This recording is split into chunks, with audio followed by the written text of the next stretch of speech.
खरं सांगू का, वाटलं नव्हतं की इतकी छान कुल्फी मला घरी बनवता येईल. मस्त कुल्फीचा आस्वाद घेतला आणि त्यानंतर वातावरण बघा असं चेंज झालं आहे की काय सांगावं.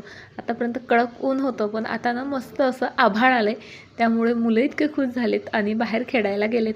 म्हटलं आता मुलं खेळायला गेलेत, आपल्याकडे 1-1.5 तासाचा वेळ आहे, सो आपण क्लिनिंग करूयात. तसंही क्लिनिंग हे माझं आवडीचं काम आहे. बघा, हात फिरे तिथे लक्ष्मी वसे असं म्हणतात. जी आपल्या घरात जर स्वच्छता असेल ना, तर आपल्या घरात लक्ष्मी नांदत असते. घर ना कितीही मोठं असलं, त्यामध्ये कितीही फॅन्सी वस्तू का असेनात, पण त्या घरात स्वच्छता नसेल तर काहीही फायदा नाही. छोटंसं घर का असेना, पण स्वच्छ सुंदर असेल तर नेहमी ते वेलकमिंग असतं. आणि मला माझं घर नेहमी वेलकमिंग ठेवायला फार आवडतं. स्वच्छ घराच्या वाईबही खूप खूप खूप पॉझिटिव्ह असतात. त्यामुळे आठवड्यातनं एकदा तरी मी अशी डीप क्लिनिंग करत असते. त्यामुळे ना माझं घर स्वच्छही राहतं. शिवाय कोणी अचानक जरी आलं ना, तर मग माझी पंचायत होत नाही. चला, हॉल पूर्ण क्लीन केला, बेडरूमही क्लीन केलं. किचनचा नंबर मात्र उद्या आहे, पण हॉल आणि बेडरूमचा मात्र कोपरा मी क्लीन केला. चला, भेटते उद्या. बाय.